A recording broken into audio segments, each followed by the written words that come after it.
Hi అండి. Welcome back to my channel. ఇవి వచ్చేసి ఏందంటే చెర్రీ టమోటాస్ అండి. ఇవేందంటే ఇంకా వేరే వాళ్ళు ఇచ్చారనమాట.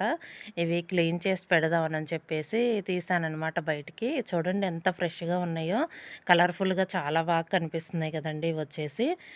చాలా బాగున్నాయి కలర్ వచ్చేసి.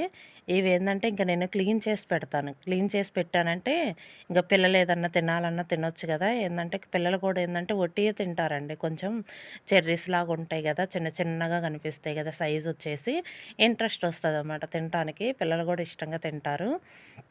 ఇంకా ఇవేందంటే క్లీన్ చేసి పెట్టేస్తే ఇంకా బాక్సుల్లోకి కూడా పెడతానండి. నేను ఒక్కొక్కసారి ఏందంటే ఫ్రూట్స్ కింద ఏందంటే ఒక్కొక్కసారి ఇవే పెడుతుంటాను కొన్ని.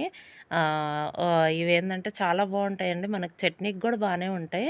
కర్రీకి గూడా బానే ఉంటది. కాకపోతే పెద్ద టమోటాల మీద ఇవి కొంచెం పులుపుంటాయనమాట. అంటే పుల్ల పుల్లగా ఉంటదనమాట. కర్రీ అయినా లేకపోతే చట్నీ అయినా పులుపు అనిపిస్తదనమాట. కొంచెం చూసుకొని చేసుకుంటే బానే ఉంటది.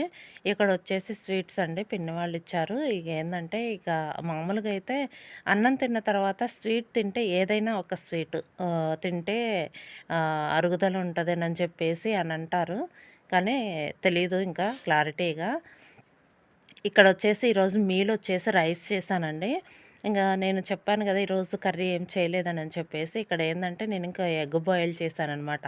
ఏదన్నా చట్నీ చేసినప్పుడు గానీ, పప్పు చేసినప్పుడు గానీ, ఏదన్నా ఇంక అప్పుడప్పుడు ఏందంటే ఎగ్ బాయిల్ చేస్తుంటాను ఎక్కువగా. ఇక్కడొచ్చేసి ఎగ్ బాయిల్ చేశాను. ఇక్కడేందంటే ఈ పచ్చడొచ్చేసి బీరకాయ తొక్కు పచ్చడన్నాను కదా! అదండి ఇది. చూడండి ఎంత బావుందో కలర్‌ఫుల్‌గా. కొంచెం నేను పసుపు వేస్తాననమాట. ఇవేందంటే కొంచెం చింతకాయ పచ్చడంత పులుపు ఉండదు గానీ, కొంచెం చింతకాయ పచ్చడి గనుక మనకి నూకగా ఎలా తగులుతదో అలా ఉంటదండి. బానే ఉంటది టేస్టొచ్చేసి. ఇక్కడేంటంటే కర్డ్ గూడా ఉంది. ఈరోజు మీలొచ్చేసి రైసు, ఎగ్, బీరకాయ తొక్కు పచ్చడండి, కర్డ్. ఇదండి వీడియో. ఈ వీడియో గనుక మీకు నచ్చితే లైక్ చేయండి, షేర్ చేయండి. Thank you.